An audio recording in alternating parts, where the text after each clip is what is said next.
പുതിയ വേർഷനാണ് ഇപ്പോൾ ഇറങ്ങിയതാണ് ഈച്ചന മെഷീൻ എന്ന് പറയുന്നത്. അപ്പോൾ ഇതിലാണ് ഫൈൻ അടിച്ചു കൊടുക്കുക. ಗಡಿ ಪ್ರದೇಶದಲ್ಲಿ ಶೈಕ್ಷಣಿಕ ಕ್ಷೇತ್ರದಲ್ಲಿ ವಿದ್ಯಾರ್ಥಿಗಳಿಗೆ ವರದಾನವಾಗುತ್ತಿರುವ ಕುಂಜತ್ತೂರು ಪೀಸ್ ಕ್ರಿಯೇಟಿವ್ ಶಾಲೆಯ ಕೆಜಿ ತರಗತಿಯಿಂದ 2ನೇ ತರಗತಿವರೆಗಿನ ವಿದ್ಯಾರ್ಥಿಗಳು ಮಂಜೇಶ್ವರ ಪೊಲೀಸ್ ಠಾಣೆಗೆ ಶೈಕ್ಷಣಿಕ ಭೇಟಿ ನೀಡಿದರು.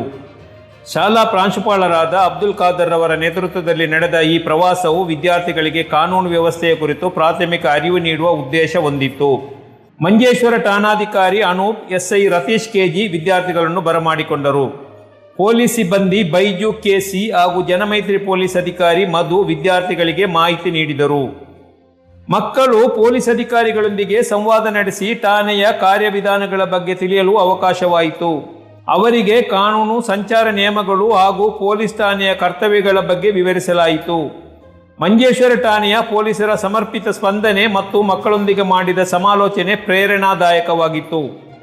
ಠಾಣೆಯಲ್ಲಿ ಏನೆಲ್ಲ ನಡೆಯುತ್ತಿದೆ, ದೂರುಗಳನ್ನು ಹೇಗೆ ದಾಖಲಿಸಬಹುದು, ಸಮಾಜದಲ್ಲಿ ತಪ್ಪುಗಳನ್ನು ಮಾಡಿದವರನ್ನು ಪೊಲೀಸರು ಹೇಗೆ ಪತ್ತೆ ಹಚ್ಚುತ್ತಾರೆ ಎಂಬುದರ ಬಗ್ಗೆ ಮಾಹಿತಿ ನೀಡುವ ಜೊತೆಯಾಗಿ ವಿವಿಧ ರೀತಿಯ ಬಂದೂಕುಗಳು, ಪ್ರತಿಭಟನಾ ನಿರತರ ವಿರುದ್ಧ ಪ್ರಯೋಗಿಸುವ ಅಶ್ರುವಾಯು ಸೇರಿದಂತೆ ಹಲವು ರೀತಿಯ ಸಾಮಗ್ರಿಗಳನ್ನು ತೋರ್ಪಡಿಸಿ ವಿದ್ಯಾರ್ಥಿಗಳಿಗೆ ಮಾಹಿತಿ ನೀಡಿದರು.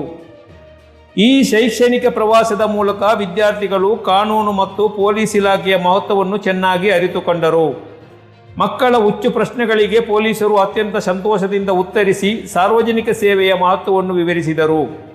ಕೊನೆಯಲ್ಲಿ ವಿದ್ಯಾರ್ಥಿಗಳು ಪೊಲೀಸ್ ಅಧಿಕಾರಿಗೆ ಉಪಹಾರವನ್ನು ನೀಡಿ ಗೌರವಿಸಿದರು.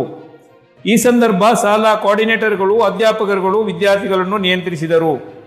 ಈ ರೀತಿಯ ಪ್ರವಾಸಗಳು ಮಕ್ಕಳಲ್ಲಿ ಕಾನೂನು ಬಗ್ಗೆ ಅರಿವು ಮೂಡಿಸಲು ಹಾಗೂ ಸಮಾಜ ಸೇವೆಯ ಗೌರವವನ್ನು ಬೆಳೆಸಲು ಸಹಕಾರಿ ಎಂದು ಶಿಕ್ಷಕರ ಹಾಗೂ ಪಾಲಕರ ಭಾಗದಿಂದ ಅಭಿಪ್ರಾಯ ಕೇಳಿಬಂತು. പോലീസ്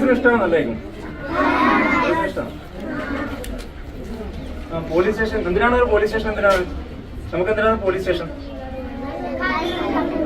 അത് ജനങ്ങളുടെ ജീവന ജോലി മാത്രമേ ഉള്ളൂ. പോലീസിനാണ് നാട്ടിലെ ക്രമസമാധാന പ്രശ്നങ്ങൾ കൈകാര്യം ചെയ്യേണ്ട ഉത്തരവാദിത്തം പോലീസിനാണ്, അല്ലെ? സംരക്ഷണം കൊടുക്കേണ്ട വിഭാഗമാണ് പോലീസ്. അതുകൊണ്ടാണ് ക്രമസമാധാന പ്രശ്നങ്ങൾ ഉണ്ടാക്കുന്ന ആൾക്കാരെ പിടിച്ച് പോലീസ് അറസ്റ്റ് ചെയ്ത് കൊണ്ടുവരും, പോലീസ് സ്റ്റേഷനിൽ പാർപ്പിക്കും. ഇവിടെ ഒരു ലോക്കപ്പ് ഉണ്ട്, കണ്ടിട്ടുണ്ടാവും പോലീസ് സ്റ്റേഷനിൽ. അതിനൊക്കെ ഉള്ളിൽ കയറ്റി കാണിച്ചു തരാം. കള്ളന്മാരൊക്കെ പിടിച്ച് നമ്മൾ ലോക്കപ്പ് ചെയ്യും. ലോക്കപ്പ് ചെയ്ത പിറ്റേന്ന് കോടതിയിൽ ഹാജരാക്കും. കോടതിയിൽ നിന്ന് അവരെ ജയിലിലേക്ക് വിടും. ഒരു ദിവസം മാത്രമേ പോലീസ് സ്റ്റേഷനിൽ ഒരു കള്ളന്മാർ 24 മണിക്കൂർ മാത്രമേ പാർപ്പിക്കൂ കള്ളന്മാരെ.